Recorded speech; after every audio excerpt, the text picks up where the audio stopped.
Bonjour tout le monde, je suis Nathalie, une fille qui court et bienvenue à ma chronique du 29 janvier 2010 à l'extérieur. J'arrive de courir, je suis partie à 8h45 tout à l'heure avec une température de moins 17 degrés Celsius. Ça, c'est de la motivation, hein? Donc, j'ai fait 6 km en 9-1 aujourd'hui, alterné avec des 4-1 à travers de ça parce qu'il faisait quand même assez froid. Donc, ça porte mon total pour 2010 à 130 km et je suis très fière de ça. Parlant de motivation aujourd'hui, deux petits points concernant la motivation.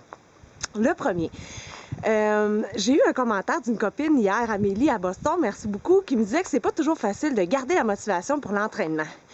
Évidemment, rester motivé, c'est le gros problème de la majorité des gens quand on parle d'entraînement.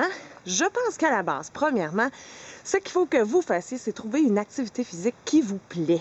Malheureusement, la majorité des gens vont aller s'abonner au gym, vont y aller quelques fois pour réaliser qu'ils détestent ça, puis jamais remettre les pieds en disant que s'entraîner, c'est pas pour eux, qu'ils sont pas capables de rester motivés.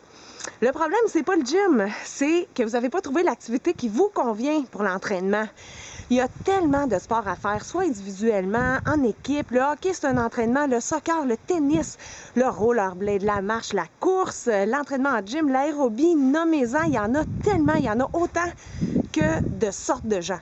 Donc, au lieu d'essayer de persévérer, de vous entêter à retourner au gym, entêtez-vous à essayer le plus d'activités possible pour trouver celle qui vous convient. Ça, c'est le premier truc pour rester motivé. Deuxièmement, vérifiez votre liste de critères pour votre motivation. Est-ce que le but premier de votre entraînement, c'est perdre du poids, comme la majorité des gens? J'ai le regret de vous annoncer que si c'est ça votre motivation, il y a des grosses chances que vous ne soyez pas capable de continuer votre entraînement parce que la perte de poids, ça varie pour chaque personne, puis ça n'arrive pas souvent aussi vite qu'on voudrait. Donc, qu'est-ce qui arrive? Bien, on se démotive, on n'a pas les résultats qu'on veut. Moi, je vous dis, la perte de poids, ça ne devrait pas être votre but premier, ça devrait être une conséquence de votre entraînement. Votre but premier, ça devrait être la santé, la reprise d'énergie, être capable de faire des choses au quotidien que vous n'étiez plus capable. Ça, c'est des résultats qui arrivent vite. Vous allez voir tout de suite la différence dans votre vie. Puis si, en bout de ligne, en plus, vous perdez du poids, bien là, vos buts vont juste être plus forts puis votre motivation encore plus grande. Donc, allez refaire votre liste de priorités, puis enlevez perte de poids du début de la liste, puis mettez-la à la fin.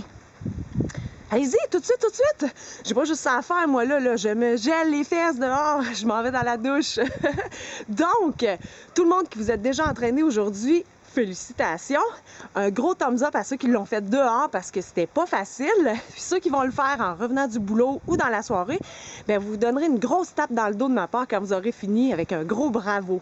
On se revoit demain, j'espère, ou du moins à ma prochaine course. Bye bye tout le monde!